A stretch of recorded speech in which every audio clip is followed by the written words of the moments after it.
என்ன பவுலின்? ஒன்றும் இல்லைம்மா, காலேஜில் ஆன்லைன் கிளாஸ் நடக்குது. அதனால எல்லாரையும் டச் மொபைல் வாங்க சொல்கிறாங்க. எனக்கு டச் மொபைல் வாங்கித்தாங்கம்மா. உங்கள் அப்பா இருந்திருந்தாருனா கண்டிப்பாக ஒரு மொபைல் ஃபோன் வாங்கி தந்துருப்பாருமா. ஆனால் என்ன பண்ணுறது, நம்ம தான் கொடுத்து வைக்கல. நீ வர படிப்புக்காகன்னு வர கேட்டியா? எப்படியாவது பிச்சை எடுத்தாவது வாங்கி தரமா. இத்தனை நாளாக வயலில் வேலை பார்த்து வச்சுருந்த காசு கொஞ்சம் இருக்குது, அதோட சேர்த்து ஓனர்ட்டையும் கேட்டு சேர்த்து போட்டு வாங்கி தரமா. இத்தனை நாளாக வயலில் வேலை பார்த்து வச்சுருந்த காசு கொஞ்சம் இருக்குமா, அதோட சேர்த்து ஓனர்கிட்டையும் கேட்டு பார்க்குறேன், அவங்க தருவாங்க. அதை வச்சு சேர்த்து நான் உனக்கு ஃபோன் வாங்கி தரேம்மா. சரிங்கம்மா, கொஞ்சம் சீக்கிரம் வாங்கித்தாங்கம்மா. இப்போ யார்கிட்ட போய் கேட்குறது? போன மாதம் தான் ஓனர்கிட்ட போய் கேட்டோம். அவங்க கொடுத்த காசை வச்சு தான் பவுலிக்கு ஃபீஸ் கட்டணும். வட்டி கார்ட்டையும் வாங்க முடியாது. புள்ள வர படிக்கணும்னு கேட்டுட்டா. கண்டிப்பாக வாங்கி கொடுத்துடணும், அப்போ தான் படித்து பெரிய ஆளாக வருவா. சரி, போன மாதம் தானே ஒரு தவணை முடிஞ்சது, அவர்கிட்ட போய் நம்ம கேட்டு பார்ப்போம், கண்டிப்பாக கொடுப்பாரு. அப்பாடா, தவணைக்கார அண்ணன்ட்ட வாங்கியாச்சு. எப்படியோ படிப்புக்காக ஒரு ஃபோன் வாங்கிட்டோம். பவுலின், பவுலின். சொல்லுங்கம்மா. இந்தாம்மா ஃபோன் வாங்கியிருக்கம்மா. ஐ, எப்படிம்மா வாங்கினீங்க? நீ படிப்புக்காகன்னு வர கேட்டியா? அம்மா வாங்க தராமல் இருப்பேனாம்மா. இந்தாம்மா வச்சுக்கோம்மா, இதை வச்சு நல்லா படித்து பெரிய ஆளா வாம்மா. ஓகேம்மா, கண்டிப்பாம்மா. ஃபோன் நல்லா இருக்கு. ரொம்ப பழைய மாடலாக இருக்குமோ? இன்னும் கொஞ்சம் லேட்டஸ்ட்டாக இருந்தால் நல்லாயிருக்கும். ஓகே, பரவாயில்ல, அட்ஜஸ்ட் பண்ணிப்போம். ஃபோனு வாங்கிட்டல, அது போதும். அதுக்கப்புறம் நானே பார்த்துக்கிறேன்.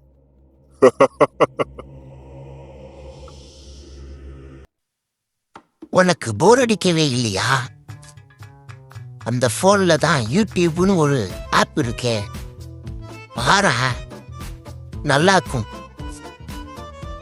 எவ்வளவோ பாட்டு இருக்கு, எவ்வளவோ வீடியோஸ் இருக்கு, பல வீடியோஸ்லாம் இருக்கு. பார்த்தா மனசு குளிர்ச்சியா இருக்கும். நீயும் அப்பப்ப பூஸ்ட் ஏத்திக்க. என்னோட அடுத்த பிளான்,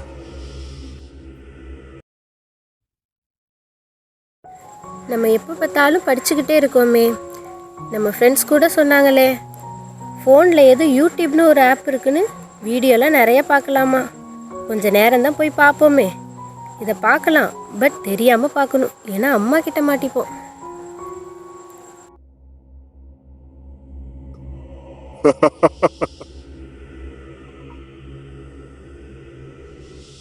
எந்த மீனை போட்டா எந்த மீன் மாட்டும்னு எனக்கு தெரியாதா?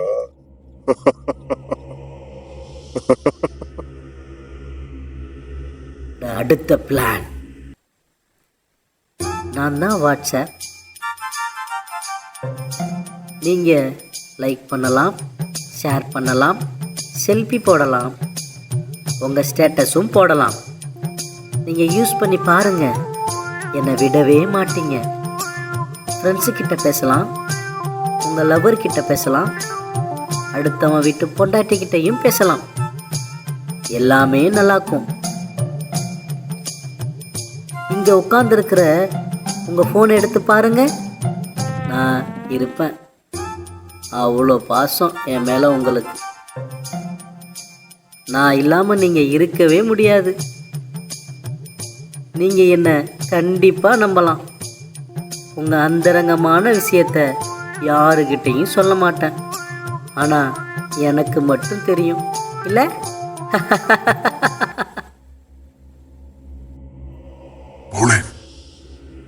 வாட்ஸ்அப் சொன்னதை கேட்டியா? யூஸ் பண்ணி பாரு, நல்லாக்கும். எல்லாமே நல்லாக்கும். எவ்வளோதான் படிக்கிறது, எவ்வளோதான் யூடியூப்பில் வீடியோ பார்க்குறது. சொல்லும் போல் செல்ஃபி எடுத்து ஸ்டேட்டஸ் தான் போட்டு பார்ப்போமே. யாருக்காச்சும் மெசேஜ் தான் பண்ணி பார்ப்போமே. இதுவும் நல்லா தான் இருக்கும். வாவ், நம்ம அனுப்பின மெசேஜ்க்கு ரிப்ளை பண்ணிட்டானா? Wow, super. யா, சரி, வாட்ஸ்அப்பில் மெசேஜ் பண்ணிகிட்ருக்கோமே, அம்மாவுக்கு தெரிஞ்சால் அவ்வளோதான். அம்மாவுக்கு தெரியாமல் மெசேஜ் பண்ணுற மாதிரி வாட்ஸ்அப்பை விட சேஃப்டியான ஆப் ஏதாவது இருக்குமா? வாவ், நான் இருக்கேன். நான் தான் Snapchat. To you know me? நான் 200% மிகவும் பாதுகாப்பாக இருப்பேன். நான் பிரத்யேகமாகவே லவ்வர்ஸுக்காக உருவாக்கப்பட்டவன். அப்படி என்னன்னு கேட்குறீங்களா? நீங்கள் உங்களுக்கு பிரியமானவங்களுக்கு மெசேஜ் பண்ணுறப்ப உங்ககிட்ட யாராச்சும் உங்கள் அம்மாவோ உங்கள் அப்பாவோ இல்லை ஃப்ரெண்ட்ஸோ வந்து பார்க்குறப்ப என் ஆப்பை விட்டு நீங்கள் வெளியே போனால் போதும், நீங்கள் இது வரைக்கும் பண்ண சேட்டு மெசேஜு எல்லாமே டெலீட் ஆகிடும். இந்த வசதி உங்களுக்கு போதாதா? உங்களை இதிலிருந்து பாதுகாப்புன்னு உங்களுக்கு தெரியாதா? எல்லாருக்கும் ஸ்னாப் சேட்டுன்னு பார்த்தா ஃபோட்டோ எடுக்கிறதுக்கும் மெசேஜ் பண்ணுறதுக்கும் இந்த ஆப் இருக்குதுன்னு நினைக்கிறாங்க. ஆனால் இதில் வாட்ஸ்அப்பை தாண்டி வீடியோ காலு, ஆடியோ கால் எல்லாமே பண்ணலாம். வாட்ஸ்அப்பை தாண்டி நிறைய ஆப்ஷன்ஸ் இதில் இருக்குது. எதுக்குன்னா மற்றவங்கள்ட்ட இருந்து நம்மளை காப்பாற்றிக்கிறதுக்கு. அப்படின்னா நம்ம பண்ணுற தப்பு யாருக்குமே தெரியாது. அதுக்கு தான் நான் பிரத்யேகமாகவே உருவாக்கப்பட்டவன். பாப்பா மௌலி, கேட்டியா? உனக்கு ரொம்ப யூஸ்ஃபுல்லா இருக்கும். ஆப்பை டவுன்லோட் பண்ணிக்க. உன்னை யாருமே கண்டுபிடிக்க முடியாது. ஓகே? வாவ், சூப்பராக இருக்கே. வாட்ஸ்அப்பை காட்டிலையும் பக்கா சேஃப்டி. இனிமேல் யாரும் நம்மளை கண்டுபிடிக்க முடியாது. யார்கிட்ட வேணால் பேசலாம், யார்கிட்ட வேணால் மெசேஜ் பண்ணலாம். சரி, முதல்ல எத்தனை பாய் ஃப்ரெண்ட் இருக்காங்கன்னு பார்ப்போம். வாரத்துக்கு 7 நாள் தான் உண்டு. பரவாயில்லையே, நம்மளுக்கு 8 பாய் ஃப்ரெண்ட் இருக்காங்களே. எல்லாருக்கும் ஒரு மெசேஜை தட்டி விடுவோம். ஜோசப் கேட்டான் இன்ஸ்டா ஐடி இருக்கான்னு. என்னன்னு கேட்டேன். நீ இன்னும் அப்டேட்டே ஆகலையா? போய் அப்டேட் ஆகு அப்படின்னு சொல்லிட்டானே. என்னவா இருக்கும்? சே, என்ன தெரியாதா உனக்கு? நான் தான் இப்ப ட்ரெண்டிங்கே. ச்சே, என்ன போய் த்ரீலன்னு சொல்லிட்டியே. எனக்கு ரொம்ப அவமானமா இருக்கு. சொல்றேன் கேட்டுக்க. நான் தான் இப்போ வேல்டு ஃபேமஸ். என் பேரு இன்ஸ்டாகிராம். எனக்கு அப்புறம் தான் எல்லாமே. உன்னோட ஃபீலிங்ஸை புரிஞ்சுக்கிட்டு அதுக்கு ஏற்றபடி ரீல்ஸை மறந்தாக்கு தருமா உனக்கு. தட் மீன்ஸ் அடிப்பட்ட மனசுக்கு ஆறுதல் தருமா. உன் பாய் ஃப்ரெண்ட் உன்னை திட்டானா? அதுக்கும் என்கிட்ட மறந்து இருக்கு. என்ன வச்சுக்கிட்டாவே எல்லாமே சுகந்தான்.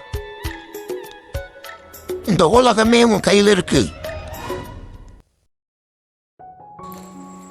ஐ, இந்த உலகத்தில் எல்லாமே நம்ம அனுபவிச்சிட்டோம். யூடியூப், சேட்டிங், டேட்டிங், வாட்ஸ்அப், இன்ஸ்டான்னு எல்லாத்தையும் அனுபவிச்சிட்டோம். நான் ரொம்ப ஹாப்பியாக இருக்கேன். என் சந்தோஷத்தை யாரும் தடுக்க முடியாது. நான் ரொம்ப ஹாப்பியாக இருக்கேன். ஹாப்பியா இருக்கியா? வைக்கிறேன் பாரு உனக்கு ஆப்பு. நீனே வந்து மாட்டிக்கிட்டிய.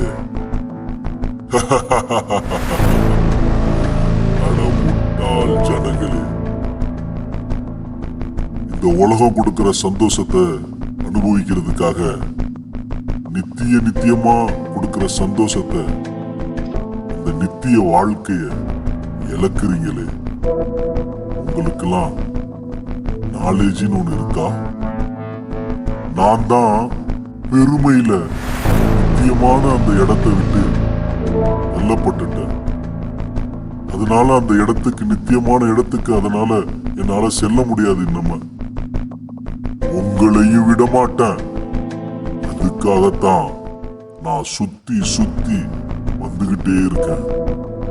ஒருத்தரையும் நான் நித்தியமான இடத்துக்கு அனுப்புறதுக்கு விட மாட்டேன். சந்தோஷம் நீ என் கண்ட்ரோல். உன்னை உன்னை யாரும் கண்ட்ரோல் எடுக்க முடியாது. நீ இப்ப இந்த உலகத்தின் அதிபதியோட கண்ட்ரோல்ல இருக்க. இப்பவே உன்னுடைய சந்தோஷத்தை உடுங்குற. சாவு